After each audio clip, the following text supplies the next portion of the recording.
शब्द भगत नामदेव जी का गौड़ राग के अंदर उचारण किया गया। दो ताला शब्द है, सुर ताल के दूसरे घर के अंदर गायन किया गया। इस पावन शब्द के अंदर भगत नामदेव जी सानू दस रहे हैं,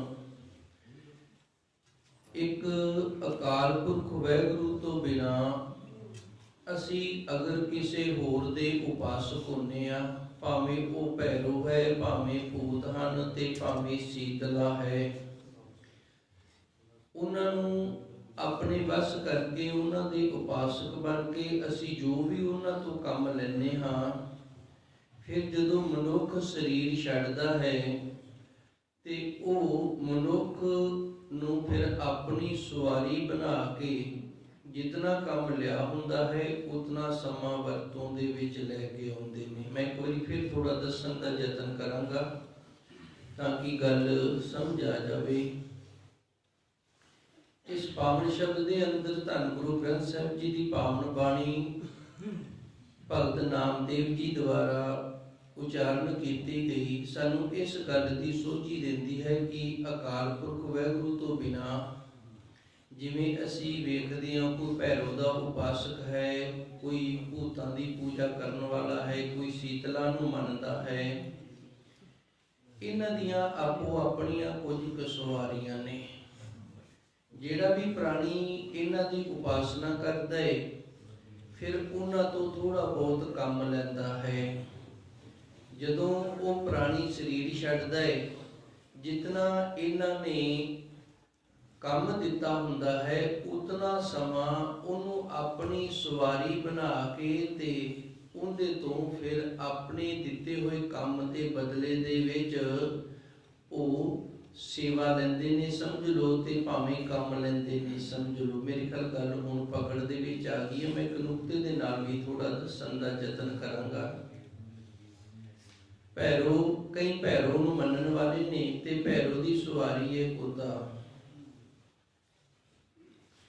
जिहड़ा भैरो नूं मनण वाला है उन्होंने फिर कुत्ते की जून मिलेगी। भूत भूतां दी सवारी असी वेखदे हां जेठ हाड़ दे दिनां दे विच तकरीबन हवा बरोड़े जे उड़दे रहंदे ने, ये भूतां दी सवारी है। शीतला इहदी सवारी गधा है, ये गधे ते सवार हुंदी है। एक इधर लुधियाने वाल कोई स्थान है, उत्थे ना शायद जलंधर के नेड़े है जां लुधियाने इस एरिए च, उत्थे जिस दिन जिसका जदों इसका दिन मनाया जाता है, जदों इसका दिन आउंदा है उदों गधी नूं बड़ा शिंगारिया जाता है, गधी की पूजा की जाती, क्योंकि ये शीतला है ते शीतला की सवारी है। हुण भगत जी सानू दसदे ने भैरो भूत शीतला धावै पई, जिंदा मन इन्हां दी उपासना करता है इन्हां दे मगर जो भजदे हन। हर बाहन उचारे उड़ावै, वाहन कहते ने सवारी नूं आपां वाहन आख दिंदे आ, वाहन आखदे ने सवारी नूं, खर कहते ने गधे नूं। हुण इत्थे भगत जी ने दृष्टांत दिता, जे वो शीतला दा पुजारी होवेगा ना, शीतला की उपासना करेगा, शीतला नूं मनण वाला होवेगा ते फिर उहनूं गधा बनना पएगा, उहनूं गधे दी जून मिलेगी। गधा बन के वो शार उड़ावे, फिर वो खे उड़ांदा है। इत्थे खे उड़ाण तो भाव ये समझ लेना है कि जितना समा उन्हें अपने जीवन दे विच शीतला तो काम लिया है लोकां दे लई, आप दे नहीं, आप तो उन्हें पैसे ले ले सन। लोकां दे अनेक प्रकार दे संसारियां दे काम हुंदे ने, वो पैसे लेके थोड़ा बहुत पता नहीं हुंदा है कि नहीं हुंदा। भगत जी सानू सोझी दे रहे हैं कि फिर उन्होंने गधा बनना पैंदा है ते गधा बन के उतना समा फिर वो भुगतान उल्टा के करना पैंदा है। इस तरह भूतां नूं मनण वाला जिहड़ा उन्होंने भी ये लेखा जोखा देना पैंदा है। भैरो नूं मनण वाला जिहड़ा है उन्होंने भाई कुत्ते की जून मिलती है ते कुत्ते की सवारी भैरो करता है। इस तरह ये अपने जीवन दे विच फिर खे उड़ांदे हन। एक रमैया लहो, इस करके भगत नामदेव जी आखदे ने असी तां एक अकाल पुरख वाहिगुरू दा ही नाम जपदे हां जी। आन देव बदलावन दैहो, आन ਬਦਲਾਵਣ ਦੇਹੋ। ਉਹਨਾਂ ਨੂੰ ਅਸੀਂ ਪਰਮਾਤਮਾ ਦੇ ਬਦਲੇ ਨਹੀਂ ਦਿਆਂਗੇ। ਆਨ ਦੇਵ ਜਿਹੜੇ ਹੋਰ ਦੇਵਤੇ ਨੇ, ਅਸੀਂ ਪਰਮਾਤਮਾ ਦਾ ਨਾਮ ਜਪਦੇ ਹਾਂ, ਪਰਮਾਤਮਾ ਦੇ ਲੜ ਲੱਗੇ ਹੋਏ ਆ। ਇਸ ਕਰਕੇ ਜਿਹੜੇ ਹੋਰ ਦੇਵਤੇ ਨੇ ਨਾ, ਜਿਨ੍ਹਾਂ ਦਾ ਪਿੱਛੇ ਵੀ ਜ਼ਿਕਰ ਆਇਆ, ਭੂਤ ਪ੍ਰੇਤ ਭੈਰੋ ਸੀਤਲਾ ਆਦਿਕ ਤੇ ਅੱਗੇ ਵੀ ਦੱਸਣਗੇ ਭਗਤ ਜੀ, ਇਹਨਾਂ ਦੇ ਬਦਲੇ ਅਸੀਂ ਨਾਮ ਨਹੀਂ ਦੇਵਾਂਗੇ। ਭਾਵ ਨਾਮ ਜਿਹੜਾ ਅਸੀਂ ਜਪਦੇ ਹਾਂ ਉਹ ਅਸੀਂ ਆਪਣੇ ਜੀਵਨ ਨੂੰ ਸਫਲ ਕਰਨ ਦੇ ਲਈ ਜਪਦੇ ਹਾਂ, ਨਾ ਕਿ ਸੰਸਾਰੀ ਨੇ ਜਿਹੜੇ ਉਹਨਾਂ ਦੇ ਕੰਮ ਕਰਨ ਵਾਸਤੇ ਜਪਦੇ ਹਾਂ। ਮੇਰੇ ਖਿਆਲ ਗੱਲ ਸਮਝ ਨਹੀਂ ਆਈ ਜਾਂ ਮੈਨੂੰ ਕਰਨੀ ਨਹੀਂ ਆਈ। ਮੈਂ ਇੱਕ ਵਾਰੀ ਫਿਰ ਸ਼ੁਰੂ ਤੋਂ ਯਤਨ ਕਰਦਾ ਹਾਂ। ਭੈਰੋ ਭੂਤ ਸੀਤਲਾ ਧਾਵੈ, ਖਰ ਵਾਹਨ ਉਹ ਸ਼ਾਰ ਉਡਾਵੈ। ਭਗਤ ਜੀ ਨੇ ਸਾਨੂੰ ਇਹ ਦੱਸਿਆ ਕਿ ਜਿਹੜੇ ਇਸ ਤਰ੍ਹਾਂ ਦੇ, ਜਿਵੇਂ ਭੈਰੋ ਨੂੰ ਮੰਨਣ ਵਾਲੇ ਨੇ, ਭੂਤਾਂ ਨੂੰ ਮੰਨਣ ਵਾਲੇ ਨੇ, ਸੀਤਲਾ ਨੂੰ ਮੰਨਣ ਵਾਲੇ ਨੇ, ਫਿਰ ਉਹਨਾਂ ਦੀਆਂ ਸਵਾਰੀਆਂ ਬਣਦੀਆਂ ਨੇ। ਸੀਤਲਾ ਦੀ ਸਵਾਰੀ ਖਰ ਹੈ, ਗਧਾ ਹੈ। ਇਸੇ ਤਰ੍ਹਾਂ ਭੈਰੋ ਦੀ ਸਵਾਰੀ ਕੁੱਤਾ ਹੈ ਤੇ ਭੂਤ ਦੀ ਸਵਾਰੀ ਜਿਹੜੀ ਵਾਹ ਬਰੋਲਾ ਹੈ। ਇਹਨਾਂ ਜੂਨਾਂ ਦੇ ਵਿੱਚ ਉਹਨੂੰ ਜਾਣਾ ਪੈਂਦਾ ਤੇ ਫਿਰ ਉਹਨਾਂ ਜੂਨਾਂ ਵਿੱਚ ਜਾ ਕੇ ਉਹ ਖੇ ਉਠਾਉਂਦੇ ਨੇ, ਖੇ ਖਾਂਦੇ ਨੇ। ਹਉ ਤੋ ਏਕ ਰਮਈਆ ਲੈਹੋ, ਅਸੀਂ ਤਾਂ ਇੱਕ ਅਕਾਲ ਪੁਰਖ ਵਾਹਿਗੁਰੂ ਦਾ ਨਾਮ ਜਪਦੇ ਹਾਂ, ਉਹਦਾ ਸਿਮਰਨ ਕਰਦੇ ਹਾਂ। ਆਨ ਦੇਵ ਬਾਕੀ ਜਿਤਨੇ ਵੀ ਦੇਵਤੇ ਨੇ ਨਾ, ਬਦਲਾਵਣ ਦੇਹੋ, ਉਹਨਾਂ ਦੇ ਵੱਲੋਂ ਅਸੀਂ ਆਪਣਾ ਮਨ ਇਹਨਾਂ ਜਿਹੜਾ ਉਹ ਬਦਲ ਰੱਖਿਆ। ਭਾਵ ਉਹਨਾਂ ਦੇ ਉਪਾਸਕ ਅਸੀਂ ਨਹੀਂ ਬਣਦੇ ਤੇ ਨਾ ਹੀ ਉਹਨਾਂ ਦੀ ਉਪਾਸਨਾ ਵਾਸਤੇ ਅਸੀਂ ਕਿਸੇ ਨੂੰ ਪ੍ਰੇਰਦੇ ਹਾਂ। ਅਸੀਂ ਤਾਂ ਕੇਵਲ ਤੇ ਕੇਵਲ ਅਕਾਲ ਪੁਰਖ ਵਾਹਿਗੁਰੂ ਦੇ ਹੀ ਉਪਾਸਕ ਹਾਂ ਜੀ। ਰਹਾਉ ਸਿਵ ਸਿਵ ਕਰਤੇ ਜੋ ਨਰ ਧਿਆਵੈ। ਵਿਸ਼ਰਾਮ ਲਾ ਕੇ ਹੁਣ ਭਗਤ ਜੀ ਦੱਸਦੇ ਨੇ, ਜਿਵੇਂ ਕਈ ਨਾ ਸ਼ਿਵ ਜੀ ਦਾ ਹੀ ਨਾਮ ਜਪੀ ਜਾਂਦੇ ਨੇ, ਸ਼ਿਵ ਜੀ ਕਰਦੇ ਰਹਿੰਦੇ ਨੇ, ਸ਼ਿਵ ਜੀ ਦੇ ਉਪਾਸਕ ਹੁੰਦੇ ਨੇ। ਹੁਣ ਜਿਹੜਾ ਮਨੁੱਖ ਸਿਵ ਕਰਦਾ ਏ, ਜੋ ਨਰ ਧਿਆਵੇ, ਜਿਹੜਾ ਉਸ ਪਰਮਾਤਮਾ ਦੇ ਸਿਮਰਨ ਨੂੰ ਛੱਡ ਕੇ, ਵਾਹਿਗੁਰੂ ਨੂੰ ਛੱਡ ਕੇ ਸ਼ਿਵ ਜੀ ਨੂੰ ਧਿਆਉਂਦਾ ਹੈ ਜੀ। ਵਰਦ ਚੜੇ ਡੋਰੂ ਠਮਕਾਵੈ। ਉਹਨੂੰ ਨਾ ਫਿਰ ਬਲਦ ਦੀ ਸਵਾਰੀ ਬਣਨਾ ਪੈਂਦਾ, ਬਲਦ ਦੀ ਜੂਨ ਦੇ ਵਿੱਚ ਜਾਣਾ ਪੈਂਦਾ, ਕਿਉਂਕਿ ਸ਼ਿਵ ਜੀ ਜਿਹੜਾ ਉਹ ਬਲਦ ਦੇ ਉੱਤੇ ਚੜ ਕੇ ਤੇ ਉਹਦੀ ਸਵਾਰੀ ਕਰਦਾ ਹੈ। ਡੋਰੂ ਢਮਕਾਵੇ ਦਾ ਅਰਥ ਇਤਿਹਾਸ ਦੇ ਵਿੱਚ ਡਮਰੂ ਫੜਿਆ ਹੁੰਦਾ ਹੈ ਤੇ ਇਹ ਡਮਰੂ ਖੜਕਾਉਂਦਾ ਰਹਿੰਦਾ ਹੈ। ਸ਼ਿਵ ਜੀ ਨੂੰ ਪੂਜਣ ਵਾਲੇ ਜਿਹੜੇ ਨੇ, ਸ਼ਿਵ ਜੀ ਦੇ ਉਪਾਸਕ ਨੇ ਜਿਹੜੇ, ਉਹਨਾਂ ਨੂੰ ਭਾਈ ਬਲਦ ਦੀ ਜੂਨ ਮਿਲਦੀ ਹੈ ਜੀ। ਮਹਾਮਾਈ ਕੀ ਪੂਜਾ ਕਰੈ। ਵੇਖੇ ਗਏ ਕਈ ਨਾ ਦੇਵੀਆਂ ਦੇ ਉਪਾਸਕ ਹੋ ਜਾਂਦੇ ਨੇ, ਦੇਵੀਆਂ ਦੀ ਪੂਜਾ ਕਰਨ ਲੱਗ ਜਾਂਦੇ ਨੇ। ਕੋਈ ਕਾਲੀ ਦੀ ਪੂਜਾ ਕਰਦਾ ਹੈ, ਕੋਈ ਲక్ష్ਮੀ ਦੀ ਕਰਦਾ ਹੈ, ਕੋਈ ਸਰਸਵਤੀ ਦੀ ਕਰਦਾ ਹੈ, ਕੋਈ ਹੋਰ ਕਿਸੇ ਨਾ ਕਿਸੇ ਦੇਵੀ ਦੀ ਪੂਜਾ ਕਰਦਾ ਹੈ। ਹੁਣ ਭਗਤ ਜੀ ਦੱਸਦੇ ਨੇ ਵੀ ਜਿਹੜੇ ਇਸ ਤਰ੍ਹਾਂ ਮਹਾਮਾਈ ਭਾਵ ਦੇਵੀ ਦੀ ਪੂਜਾ ਕਰਦੇ ਹਨ, ਨਰ ਸੈਨਾਰ ਹੋਏ ਉਤਰ ਹੈ। ਤੇ ਫਿਰ ਉਹਨੂੰ ਅਗਲੀ ਜੂਨ ਹੈ ਨਾ ਜਿਹੜੀ, ਇਹ ਔਰਤ ਦੀ ਮਿਲਦੀ ਹੈ। ਜੇ ਉਹ ਮਨੁੱਖ ਹੋਏਗਾ ਨਾ, ਅਗਲੇ ਜਨਮ ਦੇ ਵਿੱਚ ਫਿਰ ਉਹ ਔਰਤ ਦੀ ਜੂਨ ਦੇ ਵਿੱਚ ਆਵੇਗਾ ਜੀ। ਤੂੰ ਕਹੀਅਤ ਹੀ ਆਦ ਭਵਾਨੀ। ਹੁਣ ਕਈ ਨੇ ਜਿਹੜੇ ਉਹ ਭਵਾਨੀ ਨੂੰ ਮੰਨਦੇ ਨੇ, ਕਹਿੰਦੇ ਨੇ ਇਹ ਆਦਿ ਕਾਲ ਤੋਂ ਹੈ। ਭਵਾਨੀ ਜਿਹੜੀ, ਇਹਨੂੰ ਆਦਿ ਕਾਲ ਤੋਂ ਮੰਨਿਆ ਗਿਆ ਏ। ਜਿਸ ਵਕਤ ਰਾਖਸ਼ਾਂ ਦੇ ਨਾਲ ਯੁੱਧ ਹੋਇਆ ਸੀ, ਉਦੋਂ ਤੋਂ ਮੰਨੀ ਗਈ ਹੈ ਇਹ, ਕਿ ਇਹ ਭਵਾਨੀ ਹੈ ਜਿਹੜੀ, ਇਹ ਆਦਿ ਕਾਲ ਤੋਂ ਮੰਨੀ ਗਈ ਹੈ ਤੇ ਕਈ ਇਹਦੀ ਭਵਾਨੀ ਦੀ ਪੂਜਾ ਕਰਦੇ ਹਨ ਜੀ। ਮੁਕਤ ਕੀ ਬਰੀਆ ਕਹਾਂ ਛਪਾਨੀ। ਤੇ ਹੁਣ ਭਗਤ ਜੀ ਕਹਿੰਦੇ ਨੇ ਜਦੋਂ ਮੁਕਤੀ ਦੀ ਗੱਲ ਹੁੰਦੀ ਤੇ ਉਦੋਂ ਫਿਰ ਲੁਕ ਕਿਉਂ ਜਾਂਦੀ ਹੈ? ਜੇ ਇਹਨੂੰ ਆਦ ਭਵਾਨੀ, ਆਦ ਦਾ ਅਰਥ ਹੁੰਦਾ ਸ਼ੁਰੂ ਤੋਂ। ਆਦ ਜਿਹੜਾ ਉਹ ਸੱਚ ਹੈ, ਸੱਚ ਅਕਾਲ ਪੁਰਖ ਵਾਹਿਗੁਰੂ ਹੈ। ਧੰਨ ਗੁਰੂ ਨਾਨਕ ਦੇਵ ਜੀ ਨੇ ਸਾਨੂੰ ਸੱਚ ਦੇ ਨਾਲ ਜੋੜਿਆ ਹੈ, ਅਕਾਲ ਪੁਰਖ ਵਾਹਿਗੁਰੂ ਦੇ ਨਾਲ ਜੋੜਿਆ ਹੈ। ਇਹਨਾਂ ਦੇਵੀ ਦੇਵਤਿਆਂ ਤੋਂ ਨਾ ਸੱਚੇ ਸਤਿਗੁਰੂ ਨੇ ਸਾਨੂੰ ਵਰਜਿਆ ਹੈ। ਇੱਧਰ ਨਹੀਂ ਅਸੀਂ ਜਾਣਾ, ਪ੍ਰਭੂ ਪਰਮਾਤਮਾ ਦੀ ਬੰਦਗੀ ਕਰਨੀ ਹੈ। ਧੰਨ ਗੁਰੂ ਮਹਾਰਾਜ ਜੀ ਦੀ ਪਾਵਨ ਬਾਣੀ ਸਾਨੂੰ ਦੱਸ ਰਹੀ ਹੈ, ਜਿਸ ਦੇਵੀ ਨੂੰ, ਜਿਸ ਭਵਾਨੀ ਨੂੰ ਆਦਿ ਕਾਲ ਦੀ ਮੰਨਿਆ ਗਿਆ ਨਾ, ਮੁਕਤ ਕੀ ਬਰੀਆ ਕਾਹ ਛਪਾਨੀ। ਤੇ ਜਦੋਂ ਮੁਕਤੀ ਦੀ ਗੱਲ ਹੁੰਦੀ ਨਾ, ਫਿਰ ਇਹ ਲੁਕ ਜਾਂਦੀ ਹੈ। ਭਾਵ ਇਹ ਮੁਕਤੀ ਨਹੀਂ ਦੇ ਸਕਦੀ। ਮੁਕਤੀ ਕੇਵਲ ਤੇ ਕੇਵਲ ਪਰਮਾਤਮਾ ਅਕਾਲ ਪੁਰਖ ਵਾਹਿਗੁਰੂ ਜਿੰਦੇ ਲੜ ਧੰਨ ਗੁਰੂ ਨਾਨਕ ਦੇਵ ਜੀ ਸਾਨੂੰ ਲਾ ਕੇ ਗਏ ਨੇ, ਇਸੇ ਦਰ ਤੋਂ ਮੁਕਤੀ ਦੀ ਦਾਤ ਪ੍ਰਾਪਤ ਹੁੰਦੀ ਹੈ ਜੀ। ਗੁਰਮਤਿ ਰਾਮ ਨਾਮ ਗਉ ਮੀਤਾ। ਹੁਣ ਭਗਤ ਨਾਮਦੇਵ ਜੀ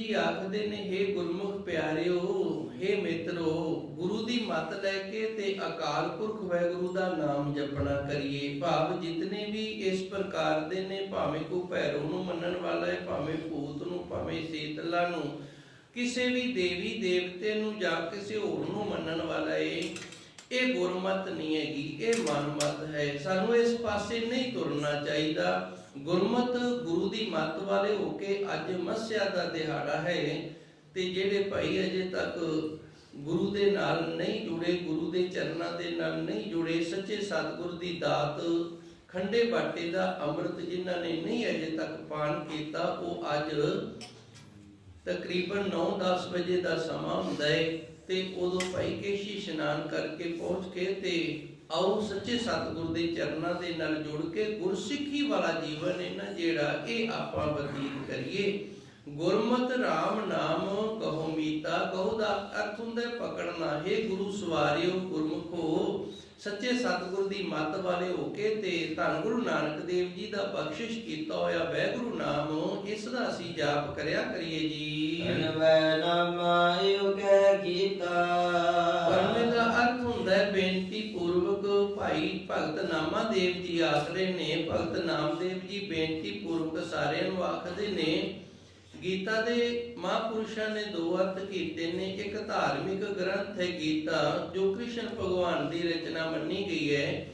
ਹੁਣ ਭਗਤ ਜੀ ਕਹਿੰਦੇ ਨੇ ਵੀ ਜੇ ਤੁਸੀਂ ਹਿੰਦੂ ਧਰਮ ਨੂੰ ਮੰਨਣ ਵਾਲੇ ਹੋ ਤੇ ਫਿਰ ਤੁਹਾਡੇ ਧਾਰਮਿਕ ਗ੍ਰੰਥ ਗੀਤਾ ਦੇ ਵਿੱਚ ਵੀ ਇਸ ਤਰ੍ਹਾਂ ਦਾ ਕੁਝ ਲਿਖਿਆ, ਉਹਨੂੰ ਪੜ੍ਹ ਕੇ ਵੇਖ ਲਓ।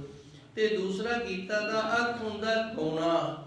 ਪਰਨਵੇਂ ਨਾਮਾ ਏਉ ਕਹਿ ਗੀਤਾ, ਭਗਤ ਨਾਮਦੇਵ ਜੀ ਇਸ ਤਰ੍ਹਾਂ ਧੰਨ ਗੁਰਬਾਣੀ ਨੂੰ ਗਾ ਕੇ ਸਾਨੂੰ ਉਪਦੇਸ਼ ਦੇ ਰਹੇ ਨੇ ਕਿ ਪਰਮਾਤਮਾ ਦੀ ਬੰਦਗੀ ਕਰੀਏ ਤੇ ਗੁਰੂ ਦੀ ਮੱਤ ਵਾਲੇ ਹੋ ਕੇ ਉਸ ਵਾਹਿਗੁਰੂ ਦਾ ਨਾਮ ਜਪਣਾ ਕਰੀਏ ਜੀ। ਬਿਲਾਵਲ ਗੋਂਡ ਆਜ ਨਾਮੇ ਬੀਠਲ ਦੇਖਿਆ, ਮੂਰਖ ਕਾ ਸਮਝਾਉ ਰੇ।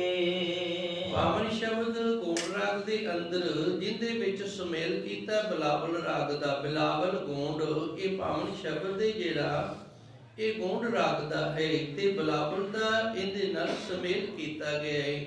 ਇਸ ਪਾਵਨ ਸ਼ਬਦ ਦੇ ਅੰਦਰ ਭਗਤ ਨਾਮਦੇਵ ਜੀ ਸਾਨੂੰ ਦੱਸਦੇ ਨੇ, ਆਜ ਨਾਮੇ ਬੀਠਲ ਦੇਖਿਆ, ਅਸੀਂ ਅੱਜ ਉਸ ਪ੍ਰਭੂ ਪਰਮਾਤਮਾ ਦੇ ਆਪਣੇ ਅੰਦਰ ਦਰਸ਼ਨ ਕੀਤੇ ਨੇ, ਆਪਣੇ ਅੰਦਰ ਉਸ ਨੂੰ ਅਨੁਭਵ ਕੀਤਾ ਹੈ।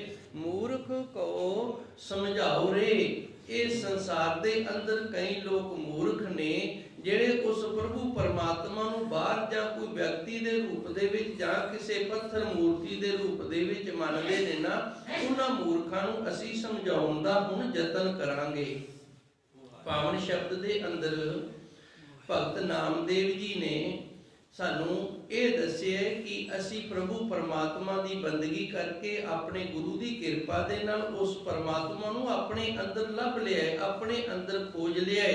ਤੇ ਜਿਹੜੇ ਸੰਸਾਰੀ ਨੇ, ਜਿਹੜੇ ਮੂਰਖ ਪਰਮਾਤਮਾ ਨੂੰ ਛੱਡ ਕੇ ਕਿਸੇ ਹੋਰ ਪਾਸੇ ਤੁਰੇ ਫਿਰਦੇ ਨੇ, ਉਹਨਾਂ ਸਾਰਿਆਂ ਨੂੰ ਅੱਜ ਕਿਰਪਾ ਕਰ ਰਹੇ ਨੇ, ਸਾਨੂੰ ਸਮਝਾਉਣ ਦਾ ਯਤਨ ਕਰ ਰਹੇ ਹਨ ਜੀ। ਰਹਾਉ ਪਾਂਡੇ ਤੁਮਰੀ ਗਾਇਤਰੀ, ਲੋਦੇ ਕਾ ਖੇਤ ਖਾਤੀ ਥੀ। ਵਿਸ਼ਰਾਮ ਲਾ ਕੇ ਹੁਣ ਸਮਝਾ ਰਹੇ ਨੇ। ਪਾਂਡੇ ਪੰਡਤ ਨੇ ਜਿਹੜੇ, ਇਹ ਗਾਇਤਰੀ ਮੰਤਰ ਦਾ ਜਾਪ ਕਰਦੇ ਨੇ। ਪਾਂਡੇ ਤੁਮਰੀ ਗਾਇਤਰੀ, ਲੋਦੇ ਕਾ ਖੇਤ ਖਾਤੀ ਥੀ। ਲੋਦੇ ਦੇ ਦੋ ਅਰਥ ਨੇ। ਲੋਦੇ ਦਾ ਇੱਕ ਅਰਥ ਹੁੰਦਾ ਲੋਦੇ ਕਾ ਖੇਤ, ਪਾਪ ਦਾ ਖੇਤ, ਤੇ ਦੂਜਾ ਲੋਦੇ ਦਾ ਅਰਥ ਇੱਕ ਕੋਈ ਬਲਾਦਰੀ ਹੈ ਤੇ ਉਹ ਖੇਤੀ ਕਰਦੀ ਹੈ, ਉਹਨਾਂ ਨੂੰ ਵੀ ਲੋਧੇ ਆਖਿਆ ਜਾਂਦਾ ਹੈ। ਮਹਾਨਕੋਸ਼ ਦੇ ਅੰਦਰ ਇਹ ਦੋਵੇਂ ਅਰਥ ਜੋ ਦਾਸ ਨੇ ਦੱਸੇ ਨੇ ਨਾ, ਇਹ ਦੋਵੇਂ ਇਸੇ ਤਰ੍ਹਾਂ ਲਿਖੇ ਹੋਏ ਨੇ। ਲੋਧੇ ਦਾ ਇੱਕ ਅਰਥ ਕੀਤਾ ਪਾਪ, ਤੇ ਲੋਧੇ ਦਾ ਦੂਸਰਾ ਅਰਥ ਕੀਤਾ ਕਿ ਕੁਝ ਇਸ ਤਰ੍ਹਾਂ ਦੀ ਬਲਾਦਰੀ ਹੈ,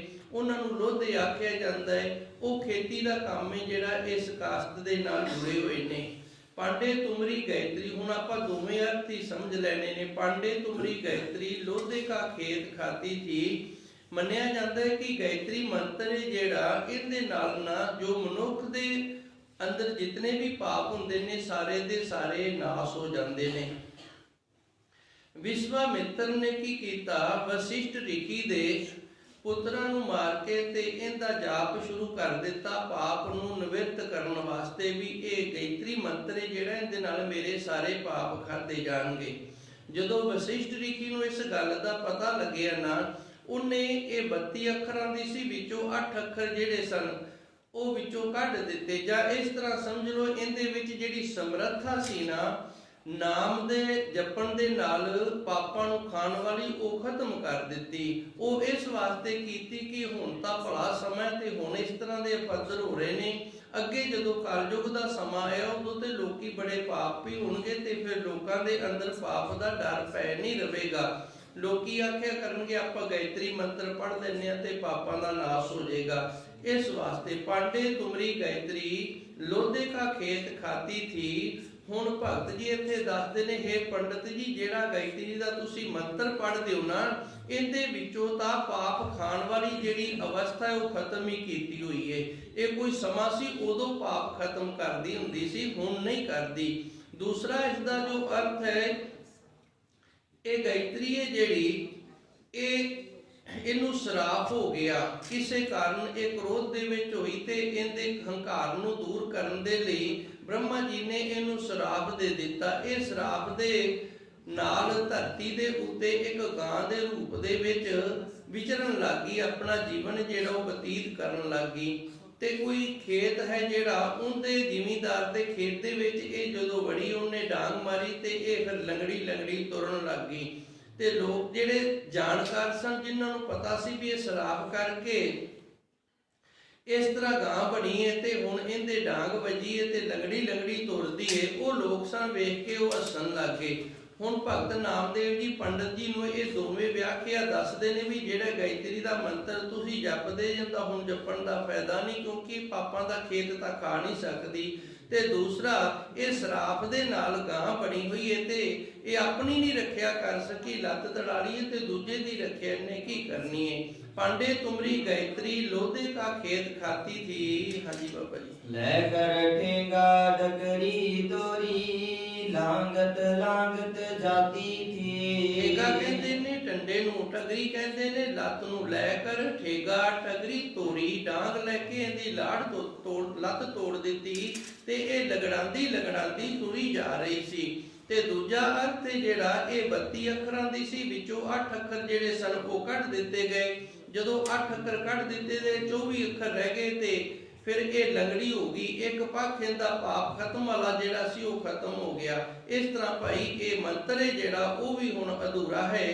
ਤੇ ਦੂਸਰਾ ਜੋ ਆਪ ਨੂੰ ਸਰਾਪ ਵਾਲੀ ਵਿਆਖਿਆ ਸਮਝਾਈ ਹੈ ਉਹ ਵੀ ਆਪ ਜੀ ਨੇ ਸਮਝ ਲੈਣੀ ਹੈ ਜੀ। ਪਾਂਡੇ ਤੁਮਰਾ ਮਹਾਦੇਵ ਤੋਲੇ ਬਲਦ ਚੜਿਆ ਆਵਤ ਦੇਖਿਆ ਥਾ। ਪਾਂਡੇ ਤੁਮਰਾ ਮਹਾਦੇਵ ਧੌਲੇ ਬਲਦ ਚੜਿਆ ਆਵਤ ਦੇਖਿਆ ਥਾ। ਹੁਣ ਭਗਤ ਜੀ ਕਹਿੰਦੇ ਨੇ ਵੀ ਜਿਹੜੇ ਸ਼ਿਵ ਜੀ ਦੀ ਉਪਾਸਨਾ ਕਰਦੇ ਨੇ ਨਾ, ਉਹਨੂੰ ਜਾਪਣ ਵਾਲੇ ਨੇ ਉਹ ਵੀ ਅਧੂਰੇਪਨ ਦੇ ਵਿੱਚ ਨੇ, ਕਿਉਂਕਿ ਪੰਡਤ ਜੀ ਜਿਹੜਾ ਮਹਾਦੇਵ ਸੀ ਇਹ ਜਦੋਂ ਬਲਦ ਦੇ ਉੱਤੇ ਚੜਿਆ ਆ ਰਿਹਾ ਸੀ, ਅਸੀਂ ਇਹ ਵੇਖਿਆ। ਉਹ ਕਿਉਂ ਵੇਖਿਆ, ਕਿਵੇਂ ਵੇਖਿਆ, ਉਹਦਾ ਕਾਰਨ ਹੈ ਜਿਹੜਾ ਉਹ ਅੱਗੇ ਦੱਸਦੇ ਹਨ ਜੀ। ਮੋਦੀ ਕੇ ਘਰ ਖਾਣਾ ਬਾਕਾ ਲੜਕਾ ਮਾਰਿਆ ਥਾ। ਇਹ ਕਹਿੰਦੇ ਨੇ ਪਾਰਵਤੀ ਨੇ ਨਾ ਆਪਣੀ ਮਹਿਲ ਤੋਂ ਆਪਣਾ ਇੱਕ ਪੁੱਤਰ ਤਿਆਰ ਕਰਕੇ ਤੇ ਦਰਵਾਜ਼ੇ ਦੇ ਅੱਗੇ ਪਹਿਰੇ ਤੇ ਬਿਠਾ ਦਿੱਤਾ ਤੇ ਆਪ ਅੰਦਰ ਇਸ਼ਨਾਨ ਕਰਨ ਲੱਗ ਗਈ। ਉਧਰੋਂ ਸ਼ਿਵ ਜੀ ਜਦੋਂ ਆ ਗਏ ਤੇ ਇਹ ਬੱਚੇ ਨੇ ਰੋਕਣ ਦਾ ਯਤਨ ਕੀਤਾ। ਸ਼ਿਵ ਜੀ ਸਨ ਉਹ ਰੁਕੇ ਨਹੀਂ, ਕਹਿੰਦੇ ਮੇਰਾ ਘਰ ਹੈ ਤੇ ਤੂੰ ਪਤਾ ਨਹੀਂ ਕੌਣ ਹੈ ਤੇ ਕਿੱਥੋਂ ਆ ਗਿਆ, ਰੋਕਣ ਲੱਗ ਗਏ। ਇਸ ਤਰ੍ਹਾਂ ਆਪਸ ਵਿੱਚ ਜਦੋਂ ਇਹਨਾਂ ਦਾ ਵਾਦ ਵਿਵਾਦ ਸ਼ੁਰੂ ਹੋ ਗਿਆ ਤੇ ਸ਼ਿਵ ਜੀ ਨੇ ਫਿਰ ਇਹਦਾ ਸਿਰ ਵੱਢ ਦਿੱਤਾ ਸੀ। ਉਹ ਪ੍ਰਸੰਗ ਜਿਹੜਾ ਉਹ ਭਗਤ ਨਾਮਦੇਵ ਜੀ ਇੱਥੇ ਦੱਸ ਰਹੇ ਨੇ। ਪਾਂਡੇ ਤੁਮਰਾ ਮਹਾਦੇਵ ਧੌਲੇ ਬਲਦ ਚੜਿਆ ਆਵਤ ਦੇਖਿਆ ਸਾ, ਕਹਿੰਦਾ ਸੀ ਵੇਖਿਆ ਉਹ ਆ ਰਿਹਾ ਸੀ। ਮੋਦੀ ਕੇ ਘਰ ਖਾਣਾ ਪਾਕਾ ਵਾਕਾ ਲੜਕਾ ਮਾਰਿਆ ਥਾ ਤੇ ਉੱਥੇ ਉਹਨੇ ਆਪਣੇ ਪੁੱਤਰ ਦਾ ਹੀ ਸਿਰ ਲਾ ਦਿੱਤਾ ਸੀ ਜਦੋਂ ਆਪਣੇ ਘਰ ਪ੍ਰਵੇਸ਼ ਕੀਤਾ ਸੀ ਪ੍ਰਸ਼ਾਦਾ ਛਕਣ ਵਾਸਤੇ ਜੀ। ਪਾਂਡੇ ਤੁਮਰਾ ਰਾਮਚੰਦ ਸੋਭੀ ਆਵਤ ਦੇਖਿਆ ਥਾ। ਅੱਗੇ ਭਗਤ ਜੀ ਦੱਸਦੇ ਨੇ ਸ੍ਰੀ ਰਾਮਚੰਦਰ ਨੇ ਨਾ ਜਿਹੜੇ ਉਹ ਵੀ ਜਦੋਂ ਇਸ ਦੁਨੀਆ ਤੇ ਆਏ ਸਨ ਅਵਤਾਰ ਲੈ ਕੇ ਤੇ ਉਹਨਾਂ ਦੀ ਵਿਆਖਿਆ ਵੀ ਅਸੀਂ ਵੇਖੀ ਹੋਈ ਹੈ, ਤੁਹਾਨੂੰ ਅੱਗੇ ਦੱਸਦੇ ਹਾਂ ਜੀ। ਰਾਵਰ ਸੇਤੀ ਸਰਬਰ ਹੋਈ ਘਰ ਕੀ ਜੋਏ ਗਵਾਈ ਥੀ। ਰਾਵਣ ਸੇਤੀ ਸਰਬਰ ਹੋਈ ਦਾ ਅਰਥ ਹੈ ਲੜਾਈ ਹੋ ਗਈ ਸੀ। ਘਰ ਕੀ ਜੋਏ ਕਹਿੰਦੇ ਨੇ ਪਤਨੀ ਨੂੰ ਗਵਾਈ ਥੀ। ਇਹ ਆਪਣੀ ਘਰ ਦੀ ਔਰਤ ਤੇ ਜਿਹੜੀ ਉਹ ਗਵਾ ਬੈਠਾ ਸੀ, ਜਿੰਦੇ ਕਰਕੇ ਰਾਵਣ ਦੇ ਨਾਲ ਇਸ ਨੂੰ ਯੁੱਧ ਕਰਨਾ ਪਿਆ। ਰਾਵਣ ਜਿਹੜਾ ਉਹਦੀ ਭੈਣ ਸੀ, ਉਹਦਾ ਨਾਂ ਸੀ ਰੂਪ ਸੁਨੱਖਾ। ਤੇ ਉਹ ਜਦੋਂ ਬਨਵਾਸ ਦੇ ਵਿੱਚ ਸੀ ਰਾਮਚੰਦਰ ਤੇ ਲక్ష్మణ ਵਿਚਰ ਰਹੇ ਸਨ, ਉਹਨਾਂ ਦੇ ਪਾਸ ਗਈ। ਉਹਨਾਂ ਨੇ ਨੱਕ ਤੇ ਗੋਤੇ ਜਿਹੜੀ ਉਹ ਇਹਦੀ ਕੱਟ ਕੇ ਬੇਪਤ ਕਰ ਦਿੱਤਾ। ਰਾਵਣ ਨੇ ਆਪਣਾ ਬਦਲਾ ਲੈਣ ਦੇ ਲਈ ਸੀਤਾ ਨੂੰ ਚੁੱਕ ਕੇ ਲੈ ਕੇ ਆ ਗਿਆ ਸੀ। ਤੇ ਫਿਰ ਇਹਨਾਂ ਦਾ ਆਪਸ ਦੇ ਵਿੱਚ ਜੰਗ ਯੁੱਧ ਹੋਇਆ, ਜਿੰਦੇ ਵਿੱਚ ਰਾਵਣ ਮਾਰਿਆ ਗਿਆ ਤੇ ਰਾਮਚੰਦਰ ਜੇਤੂ ਹੋ ਗਿਆ। ਉਹ ਸਮੇਂ ਦੇ ਪ੍ਰਸੰਗ ਨੂੰ ਦੱਸਦੇ ਨੇ। ਪਾਂਡੇ ਤੁਮਰਾ ਰਾਮਚੰਦ ਸੋਪੀ ਆਵਤ ਦੇਖਿਆ ਥਾ। ਭਾਈ ਉਹ ਵੀ ਜਦੋਂ ਅਵਤਾਰ ਆਇਆ ਸੀ, ਅਸੀਂ ਉਹਦੇ ਵੀ ਪ੍ਰਸੰਗ ਨੂੰ ਜਾਣਦੇ ਹਾਂ। ਰਾਵਣ ਸੇਤੀ ਸਰਬਰ ਹੋਈ, ਉਹਦੀ ਰਾਵਣ ਦੇ ਨਾਲ ਲੜਾਈ ਹੋਈ ਸੀ। ਘਰ ਕੀ ਜੋਏ ਗਵਾਈ ਥੀ। ਇਸ ਤਰ੍ਹਾਂ ਉਹ ਵੀ ਆਪਣੀ ਔਰਤ ਦੇ ਲਈ ਹੀ ਲੜਦਾ ਰਿਹਾ ਹੈ ਜੀ। ਹਿੰਦੂ ਅੰਨਾ ਦੁਰਗੂ ਕਾਣਾ। ਆਖਰੀ ਪੌੜੀ ਦੇ ਅੰਦਰ ਭਗਤ ਜੀ ਫੈਸਲਾ ਕਰਦੇ ਨੇ ਕਿ ਹਿੰਦੂ ਅੰਨਾ, ਜਿਹੜਾ ਹਿੰਦੂ ਹੈ ਨਾ, ਇਹ ਅੰਨਾ ਹੈ। ਕਿਉਂ ਅੰਨਾ ਹੈ? ਇਹਦੇ ਅੰਦਰ ਸ਼ਰਧਾ ਤੇ ਗਿਆਨ ਵਾਲੀਆਂ ਦੋਵੇਂ ਅੱਖਾਂ ਹੀ ਨਹੀਂ ਹੈਗੀਆਂ। ਨਾ ਇਹਨੂੰ ਸ਼ਰਧਾ ਹੈ ਤੇ ਨਾ ਇਸ ਨੂੰ ਗਿਆਨ ਹੈ। ਤੁਰਕੂ ਕਾਣਾ, ਜਿਹੜਾ ਤੁਰਕ ਹੈ ਇਹਦੀ ਇੱਕ ਅੱਖ ਹੈਗੀ ਹੈ। ਅੰਨਾ ਉਹਨੂੰ ਆਖਦੇ ਨੇ ਜਿੰਦੀਆਂ ਦੋਵੇਂ ਅੱਖਾਂ ਨਾ ਹੋਣ, ਤੇ ਜਿੰਦੀ ਇੱਕ ਅੱਖ ਹੋਵੇ ਉਹਨੂੰ ਕਾਣਾ ਆਖਦੇ ਨੇ। ਹਿੰਦੂ ਅੰਨਾ, ਹਿੰਦੂ ਇਸ ਕਰਕੇ ਅੰਨਾ, ਇਹਦੇ ਅੰਦਰ ਸ਼ਰਧਾ ਵੀ ਨਹੀਂ ਪਰਮਾਤਮਾ ਤੇ ਇਹਨੂੰ ਪਰਮਾਤਮਾ ਦਾ ਗਿਆਨ ਵੀ ਨਹੀਂ। ਇਹ ਜੇ ਰਾਧੇ ਕ੍ਰਿਸ਼ਨ ਕਰੇਗਾ ਨਾ, ਫਿਰ ਅਵਤਾਰੀ ਰਾਮ ਕ੍ਰਿਸ਼ਨ ਦੇ ਨਾਲ ਜਾ ਜੁੜੇਗਾ। ਜੇ ਰਾਮ ਰਾਮ ਕਰੇਗਾ, ਸੀਆਪਤੀ ਰਾਮ ਸੀਤਾ ਰਾਮ ਕਰੇਗਾ, ਤੇ ਫਿਰ ਤ੍ਰੇਤੇ ਦੇ ਅਵਤਾਰ ਰਾਮਚੰਦਰ ਨਾਲ ਜਾ ਜੁੜੇਗਾ। ਇਹ ਅਕਾਲ ਪੁਰਖ ਵਾਹਿਗੁਰੂ ਦੇ ਨਾਲ ਨਹੀਂ ਜੁੜਦਾ। ਇਸ ਕਰਕੇ ਇਹ ਅੰਨਾ, ਇਹਨੂੰ ਇਹ ਗਿਆਨ ਨਹੀਂ ਤੇ ਦੂਸਰੀ ਇਹਨੂੰ ਸ਼ਰਧਾ ਵੀ ਨਹੀਂ। ਵੇਖਿਆ ਗਿਆ ਇੱਕ ਘਰ ਦੇ 4 ਮੈਂਬਰ ਹੁੰਦੇ ਨੇ। ਇੱਕ ਰਾਮ ਦੀ ਪੂਜਾ ਕਰਨ ਵਾਲਾ ਹੁੰਦਾ, ਇੱਕ ਸ਼ਿਵ ਜੀ ਦੀ, ਇੱਕ ਕਿਸੇ ਦੇਵੀ ਨੂੰ ਮੰਨੀ ਜਾਂਦਾ। ਪਰਿਵਾਰ ਦਾ ਵੀ ਆਪਸ ਦੇ ਵਿੱਚ ਇਤਨਾ ਇਕੱਠ ਨਹੀਂ ਜਾਂ ਮੇਲ ਨਹੀਂ ਕਿ ਇੱਕ ਹੀ ਦੇਵਤੇ ਦੀ ਪੂਜਾ ਕਰ ਸਕਣ। ਇਸ ਕਰਕੇ ਇਹ ਅੰਨੇ ਨੇ। ਤੁਰਕੂ ਕਾਣਾ, ਤੁਰਕੇ ਜਿਹੜਾ ਇਹ ਅਕਾਲ ਪੁਰਖ ਖੁਦਾ ਨੂੰ ਮੰਨਦਾ ਹੈ, ਉਸ ਦੀ ਨਮਾਜ਼ ਵੀ ਪੜ੍ਹਦਾ ਹੈ। ਇਸ ਕਰਕੇ ਇਹਦੀ ਇੱਕ ਅੱਖ ਹੈਗੀ, ਇਹਨੂੰ ਗਿਆਨ ਹੈਗਾ ਵੀ ਬਖਸ਼ਣ ਵਾਲਾ ਪਰਮਾਤਮਾ, ਕਿਸੇ ਦੇਵੀ ਦੇਵਤੇ ਦੀ ਪੂਜਾ ਨਹੀਂ ਕਰਦਾ। ਤੇ ਕਾਣਾ ਇਸ ਕਰਕੇ ਹੈ, ਇਹਦੀ ਜਿਹੜੀ ਥੋੜੀ ਜੀ ਗਿਆਨ ਵਾਲੀ ਅੱਖ ਹੈ ਨਾ, ਉਹਦੇ ਵਿੱਚ ਫਰਕ ਪੈ ਜਾਂਦਾ। ਜਦੋਂ ਇਹ ਰੋਜ਼ੇ ਰੱਖ ਕੇ ਤੇ ਫਿਰ ਰੋਜ਼ਿਆਂ ਦੇ ਆਖਰੀ ਦਿਨ ਤੇ ਬੱਕਰੇ ਆਦਿਕ ਜਾਂ ਗਾਈਆਂ ਆਦਿ ਵੱਢ ਕੇ ਤੇ ਉਹਨੂੰ ਫਿਰ ਇਹ ਮਨਾਉਂਦੇ ਨੇ। ਇਸ ਤਰ੍ਹਾਂ ਭੁੱਖੇ ਰਿਹਾ ਰੱਬ ਨਹੀਂ ਮਿਲਦਾ। ਭਗਤ ਕਬੀਰ ਜੀ ਦਾ ਪਿੱਛੇ ਸ਼ਬਦ ਆਇਆ ਸੀ, ਵਰਤ ਰੱਖੇ ਕਰੇ ਪਖੰਡ। ਇਹਨੂੰ ਇਸ ਗੱਲ ਦਾ ਗਿਆਨ ਨਹੀਂ ਹੈਗਾ ਵੀ ਭੁੱਖਿਆ ਰਿਹਾ ਵਰਤ ਰੱਖਿਆ ਪਰਮਾਤਮਾ ਨਹੀਂ ਮਿਲਦਾ। ਇਹ ਤਾਂ ਇੱਕ ਪਖੰਡ ਜ਼ਰੂਰ ਹੋ ਸਕਦਾ, ਪਰ ਸੱਚੀ ਸ਼ਰਧਾ ਜਿਹੜੀ ਉਹ ਇਸ ਤਰ੍ਹਾਂ ਨਹੀਂ। ਕੋਈ ਵੀ ਮਾਂ ਜਿਹੜੀ ਏ ਉਹ ਇਸ ਗੱਲ ਤੋਂ ਖੁਸ਼ ਨਹੀਂ ਹੋਵੇਗੀ ਕਿ ਮੇਰਾ ਪੁੱਤਰ ਏ ਜਿਹੜਾ ਭੁੱਖਾ ਰਵੇ।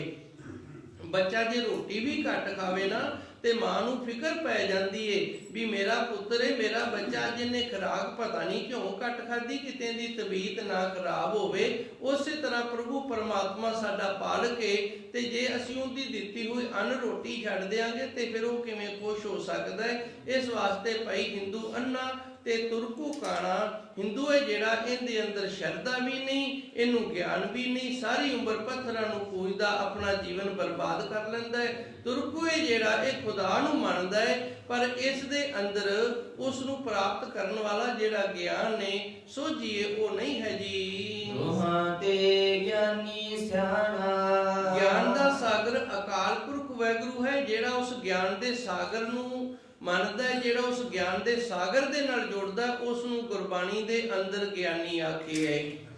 ਗੁਣ ਵਿਚਾਰੇ ਗਿਆਨੀ ਸੋਏ, ਗੁਣਮੈ ਗਿਆਨ ਪ੍ਰਾਪਤ ਹੋਏ। ਜਿਹੜਾ ਗੁਣਾਂ ਦੀ ਵਿਚਾਰ ਕਰਦਾ ਹੈ, ਜਿਹੜਾ ਪਰਮਾਤਮਾ ਦੇ ਗੁਣਾਂ ਦੀ ਵਿਚਾਰ ਕਰਦਾ ਹੈ ਤੇ ਪਰਮਾਤਮਾ ਦੇ ਗੁਣਾਂ ਨੂੰ ਪ੍ਰਾਪਤ ਕਰਦਾ ਹੈ, ਉਹ ਗੁਰਬਾਣੀ ਦੇ ਆਧਾਰ ਤੇ, ਗੁਰਬਾਣੀ ਦੇ ਆਸੇ ਅਨੁਸਾਰ ਉਹ ਗਿਆਨੀ ਮੰਨਿਆ ਗਿਆ ਹੈ। ਦੋਹਾਂ ਤੇ ਗਿਆਨੀ ਸਿਆਣਾ। ਹੁਣ ਧੰਨ ਗੁਰੂ ਮਹਾਰਾਜ ਜੀ ਦੀ ਪਾਵਨ ਬਾਣੀ ਆਖਦੀ ਹੈ, ਜਿਹੜਾ ਗਿਆਨ ਦੇ ਸਾਗਰ ਦੇ ਨਾਲ ਜੁੜ ਜਾਂਦਾ ਭਾਈ, ਉਹ ਹਿੰਦੂ ਤੇ ਤੁਰਕ ਦੋਹਾਂ ਦੇ ਨਾਲੋਂ ਸਿਆਣਾ ਮੰਨਿਆ ਗਿਆ ਹੈ ਜੀ। ਹਿੰਦੂ ਬੁਝੈ ਦੇਹੁਰਾ, ਮੁਸਲਮਾਨ ਮਸੀਤ। ਹੁਣ ਜਿਹੜੇ ਪਿੱਛੇ ਆਪਾਂ ਅਰਥ ਕੀਤੇ ਸਨ ਨਾ, ਹਿੰਦੂ ਅੰਨਾ ਤੁਰਕੂ ਕਾਣਾ, ਇਹ ਮਹਾਂਪੁਰਸ਼ਾਂ ਨੇ ਆਪਣੀ ਅਨੁਭਵ ਅਵਸਥਾ ਦੇ ਨਾਲ ਅਰਥ ਕੀਤੇ ਨੇ ਤੇ ਦਾਸਰਿਆਂ ਨੇ ਉਹਨਾਂ ਤੋਂ ਸਿੱਖੇ ਨੇ। ਉਵੇਂ ਜਿਵੇਂ ਸੰਗਤ ਦੀ ਸੇਵਾ ਕਰ ਦਿੱਤੀ, ਗੁਰਬਾਣੀ ਆਪਣੇ ਅਰਥ ਆਪ ਕਰਦੀ ਏ, ਗੁਰਬਾਣੀ ਆਪਣਾ ਵਿਖਿਆਨ ਆਪ ਕਰਦੀ ਏ। ਗੁਰਬਾਣੀ ਇੱਥੇ ਦੱਸ ਰਹੀ ਵੀ ਹਿੰਦੂ ਅੰਨਾ ਕਿਉਂ ਏ। ਹਿੰਦੂ ਪੂਜੇ ਦੇਹੁਰਾ, ਕਿਉਂਕਿ ਹਿੰਦੂ ਇਸ ਕਰਕੇ ਅੰਨਾ, ਹਿੰਦੂ ਪੱਥਰ ਦੀ ਪੂਜਾ ਕਰਦਾ ਹੈ। ਹਿੰਦੂ ਅੰਨਾ ਹੈ, ਪੱਥਰ ਦੀ ਪੂਜਾ ਕਰਦਾ, ਪੱਥਰ ਤੋਂ ਉਹਨੂੰ ਕਿਸੇ ਪ੍ਰਕਾਰ ਦਾ ਕੋਈ ਗਿਆਨ ਨਹੀਂ ਪ੍ਰਾਪਤ ਹੋਏਗਾ। ਅਸੀਂ ਗਿਆਨ ਦੀ ਪੂਜਾ ਕਰਦੇ ਹਾਂ। ਧੰਨ ਗੁਰਬਾਣੀ ਦੇ ਅੰਦਰ ਗਿਆਨ ਦਿੱਤਾ ਹੈ। ਧੰਨ ਗੁਰਬਾਣੀ ਦੇ ਅੰਦਰ ਅਕਾਲ ਪੁਰਖ ਵਾਹਿਗੁਰੂ ਦਾ ਨਾਮ ਹੈ ਤੇ ਭਗਤ ਜੀ ਨੇ ਸਾਨੂੰ ਦੱਸਿਆ ਹਰੇ ਨਮਸਤੇ, ਸਾਡੀ ਨਮਸਕਾਰ ਉਸ ਅਕਾਲ ਪੁਰਖ ਵਾਹਿਗੁਰੂ ਨੂੰ, ਹਰੇ ਨਮੇ, ਤੇ ਉਸ ਦੇ ਨਾਮ ਦੇ ਅੱਗੇ ਹੀ ਅਸੀਂ ਨਮਰ ਹੁੰਨੇ ਆ। ਧੰਨ ਗੁਰੂ ਗ੍ਰੰਥ ਸਾਹਿਬ ਜੀ ਦੀ ਪਾਵਨ ਬਾਣੀ ਦੇ ਅੰਦਰ ਨਾਮ ਹੈ, ਅਸੀਂ ਨਾਮ ਦੇ ਅੱਗੇ ਨਮਰ ਹੁੰਨੇ ਆ, ਨਾਮ ਦੇ ਅੱਗੇ ਝੁਕਦੇ ਆ ਤੇ ਅਸੀਂ ਆਣ ਕੇ ਦਰਬਾਰ ਸਾਹਿਬ ਦੇ ਵਿੱਚ ਸਭ ਤੋਂ ਪਹਿਲਾਂ ਫਤਿਹ ਵੀ ਧੰਨ ਗੁਰੂ ਗ੍ਰੰਥ ਸਾਹਿਬ ਜੀ ਨੂੰ ਬੁਲਾਉਂਦੇ ਆ। ਸੋ ਹਿੰਦੂ ਪੂਜੇ ਦੇਹਰਾ, ਜਿਹੜਾ ਹਿੰਦੂ ਹੈ ਭਾਈ ਉਹ ਪੱਥਰਾਂ ਨੂੰ ਪੂਜਦਾ ਹੈ, ਮੰਦਰਾਂ ਨੂੰ ਪੂਜਦਾ ਹੈ। ਇਸ ਕਰਕੇ ਉਹਨਾਂ ਮੁਸਲਮਾਨ ਮਸੀਤ ਤੇ ਮੁਸਲਮਾਨ ਨੇ ਜਿਹੜਾ ਇਹਨੂੰ ਸੋਝੀ ਨਹੀਂ ਪੂਜਾ ਮਸੀਤ ਦੀ ਕਰਦਾ ਹੈ, ਉਪਾਸਨਾ ਖੁਦਾ ਦੀ ਕਰਦਾ ਹੈ ਜੀ। ਨਾਮੇ ਸੋਈ ਸੇਵਿਆ ਜੈ ਦੇਵਰਾ ਨਾਮ ਮਸੀਤ। ਹੁਣ ਭਗਤ ਨਾਮਦੇਵ ਜੀ ਆਪਣਾ ਦੱਸਦੇ ਨੇ ਵੀ ਅਸੀਂ ਤਾਂ ਉਸ ਅਕਾਲ ਪੁਰਖ ਵਾਹਿਗੁਰੂ ਨੂੰ ਸਿਮਰਦੇ ਆ, ਨਾ ਪੱਥਰਾਂ ਦੀ ਪੂਜਾ ਕਰਦੇ ਆ ਤੇ ਨਾ ਹੀ ਮਸੀਤ ਦੀ ਪੂਜਾ ਕਰਦੇ ਆ, ਨਾ ਦੇਹਰੇ ਮੰਦਰ ਦੀ ਪੂਜਾ ਕਰਦੇ ਆ, ਨਾ ਮਸੀਤ ਦੀ ਪੂਜਾ ਕਰਦੇ ਆ।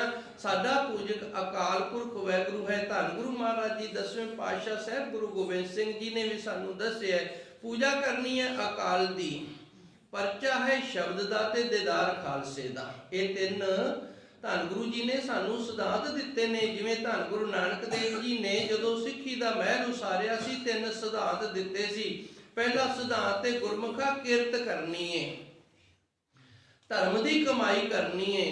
ਤੇ ਦੂਜਾ ਸਿਧਾਂਤ ਤੇ ਵੇਖੀ ਕਿਤੇ ਸਾਰੀ ਉਮਰ ਕਿਰਤੀ ਬਣ ਕੇ ਨਾ ਗੁਜ਼ਾਰ ਲਵੀ, ਨਾਮ ਵੀ ਜਪਣਾ। ਕਿਰਤ ਕਰੋ, ਨਾਮ ਜਪੋ, ਕਿਰਤ ਵੀ ਕਰੀ ਜਾ ਤੇ ਨਾਮ ਵੀ ਜਪੀ ਜਾ। ਤੇ ਤੀਜਾ ਸਿਧਾਂਤ ਹੈ ਵੰਡ ਕੇ ਛਕੋ। ਤੇਰੇ ਅੰਦਰ ਕੱਲ ਖੋਰੀ ਨਾ ਆਵੇ ਵੀ ਸਾਰਾ ਕੁਝ ਮੈਂ ਇਕੱਲਾ ਹੀ ਵਲੇਟ ਕੇ ਰੱਖ ਲਵਾਂ, ਇਹ ਕੱਲ ਖੋਰੀ ਨਾ ਆਵੇ। ਇਸ ਕਰਕੇ ਵੰਡ ਕੇ ਛਕਣਾ ਹੈ, ਸਾਰਿਆਂ ਨਾਲ ਰਲ ਮਿਲ ਕੇ ਰਹਿਣਾ ਹੈ। ਜਦੋਂ ਸਾਡੇ ਅੰਦਰ ਦੀ ਭਾਵਨਾ ਵੰਡ ਕੇ ਛਕਣ ਦੀ ਹੋਏਗੀ ਤੇ ਫਿਰ ਅਸੀਂ ਰਲ ਕੇ ਬਵਾਂਗੇ, ਸਾਰੇ ਜਣੇ ਰਲ ਕੇ ਰਵਾਂਗੇ। ਇਹ ਤਿੰਨ ਸਿਧਾਂਤ ਧੰਨ ਗੁਰੂ ਨਾਨਕ ਦੇਵ ਜੀ ਨੇ, ਕਿਰਤ ਕਰੋ, ਨਾਮ ਜਪੋ ਤੇ ਵੰਡ ਕੇ ਛਕੋ। ਇਹਦੇ ਉੱਤੇ ਜੋ ਸਿੱਖੀ ਦਾ ਮਹਿਲ ਉਸਾਰਿਆ ਉਹਨੂੰ ਧੰਨ ਗੁਰੂ ਨਾਨਕ ਗੁਰੂ ਗੋਬਿੰਦ ਸਿੰਘ ਮਹਾਰਾਜ ਜੀ ਨੇ ਇਸ ਤਰ੍ਹਾਂ ਸਾਨੂੰ ਫਿਰ ਉਹਦੇ ਵਿੱਚ ਵਸਣ ਦਾ ਤਰੀਕਾ ਦੱਸਿਆ ਵੀ ਇਹ ਸਿੱਖੀ ਦਾ ਮਹਿਲ ਜੋ ਗੁਰੂ ਨਾਨਕ ਦੇਵ ਜੀ ਨੇ ਉਸਾਰਿਆ ਹੈ, ਇਹਦੇ ਸਿਧਾਂਤਾਂ ਦੇ ਉੱਤੇ ਚੱਲ ਕੇ ਗੁਰਮੁਖਾ ਜੀਵਨ ਤੇਰਾ ਇਸ ਤਰ੍ਹਾਂ ਦਾ ਹੋਣਾ ਚਾਹੀਦਾ ਹੈ। ਤੂੰ ਕਿਸੇ ਪੱਥਰ ਦੀ, ਕਿਸੇ ਮੂਰਤੀ ਦੀ ਪੂਜਾ ਨਹੀਂ ਕਰਨੀ, ਪੂਜਾ ਕਰਨੀ ਹੈ ਅਕਾਲ ਦੀ। ਤੇ ਤੂੰ ਭਾਈ ਪਰਚਾ ਜਿਹੜਾ ਉਹ ਧੰਨ ਗੁਰੂ ਗ੍ਰੰਥ ਸਾਹਿਬ ਜੀ ਦੀ ਪਾਵਨ ਬਾਣੀ ਸ਼ਬਦ ਦਾ ਪਰਚਾ ਲੈਣਾ ਤੇ ਦਰਸ਼ਨ ਨੇ ਦੇ ਰਿਓ ਖਾਲਸੇ ਦੇ ਕਰਨੇ, ਦੀਦਾਰ ਨੇ ਜਿਹੜੇ ਉਹ ਖਾਲਸੇ ਦੇ ਕਰਨੇ ਨੇ। ਆਓ ਧੰਨ ਗੁਰੂ ਮਹਾਰਾਜ ਜੀ ਦੀ ਪਾਵਨ ਬਾਣੀ, ਸੱਚੇ ਸਤਿਗੁਰੂ ਨੇ ਜੋ ਸਾਨੂੰ ਗਿਆਨ ਦੀ ਦਾਤ ਬਖਸ਼ੀ ਹੈ, ਸੋਝੀ ਦਿੱਤੀ ਹੈ, ਅਸੀਂ ਸੱਚੇ ਸਤਿਗੁਰ ਤੋਂ ਗਿਆਨ ਦੀਆਂ ਝੋਲੀਆਂ ਭਰ ਕੇ ਲੈ ਜਾਈਏ। ਗਿਆਨ ਦਾ ਸਾਗਰ ਧੰਨ ਗੁਰੂ ਗ੍ਰੰਥ ਸਾਹਿਬ ਜੀ ਮਹਾਰਾਜ ਨੇ, ਇਹਨਾਂ ਦੇ ਵਿੱਚੋਂ ਗਿਆਨ ਦੀ ਦਾਤ ਪ੍ਰਾਪਤ ਕਰਕੇ, ਗਿਆਨ ਲੈ ਕਰਕੇ ਅਸੀਂ ਵੀ ਗਿਆਨੀਆਂ ਦੀ ਗਿਣਤੀ ਦੇ ਵਿੱਚ ਆ ਜਾਈਏ। ਇੱਕ ਨਿੱਕਾ ਜਿਹਾ ਪ੍ਰਸੰਗ ਹੈ, ਕਹਿੰਦੇ ਜੰਗਲ ਨੂੰ ਅੱਗ ਲੱਗ ਗਈ ਤੇ ਚਿੜੀ ਸੀ ਜਿਹੜੀ 2 ਕੁ ਬੂੰਦਾਂ ਲੈ ਆਇਆ ਕਰੇ ਤੇ ਉਸ ਅੱਗ ਦੇ ਵਿੱਚ ਸੱਟ ਦਿਆ ਕਰੇ। ਕਾਲਾ ਕਾਂ ਸੀ ਤੇ ਉਹ ਕਹਿਣ ਲੱਗਾ ਚਿੜੀਏ ਤੇਰੀ ਇੱਕ ਬੂੰਦ ਦੇ ਨਾਲ ਤਾਂ ਇਹ ਭਾਈ ਅੱਗ ਨਹੀਂ ਬੁਝਣ ਲੱਗੀ। ਉਹ ਕਾਂ ਨੂੰ ਜਵਾਬ ਦਿੰਦੀ, ਕਹਿੰਦੀ ਮੈਂ ਨਾ ਅੱਗ ਲਾਉਣ ਵਾਲਿਆਂ 'ਚ ਤੇ ਨਾ ਹੀ ਬੁਝਾਉਣ ਵਾਲਿਆਂ 'ਚ, ਮੇਰਾ ਤੇ ਇੱਕੋ ਤੇ ਇੱਕ ਯਤਨ ਹੈ ਕਿ ਮੇਰੀ ਗਿਣਤੀ ਉਹਨਾਂ ਦੇ ਵਿੱਚ ਹੋ ਜਾਵੇ, ਮੈਂ ਉਹਨਾਂ ਦੀ ਕਤਾਰ ਦੇ ਵਿੱਚ ਜਾ ਕੇ ਖੜੀ ਹੋ ਜਾਵਾਂ ਜਿਹੜੇ ਅੱਗ ਬੁਝਾਉਣ ਵਾਲੇ ਨੇ, ਮੈਂ ਉਸ ਕਤਾਰ ਦੇ ਵਿੱਚ ਖੜੀ ਹੋ ਜਾਵਾਂ। ਸੋ ਆਓ ਆਪਾਂ ਵੀ ਗਿਆਨ ਦੇ ਸਾਗਰ ਦੇ ਨਾਲ ਜੁੜ ਕੇ ਗਿਆਨੀਆਂ ਦੀ ਕਤਾਰ ਦੇ ਵਿੱਚ ਖੜੇ ਹੋਣ ਦਾ ਯਤਨ ਕਰੀਏ। ਦੇਹੋ ਸੱਜਣ ਆਸੀਸੜੀਆ ਜੋ ਹੋਏ ਸਹਿਬ ਸਿਓ ਮੇਲ, ਇੰਦੋ ਬੁਝੈ ਦੇਹੁਰਾ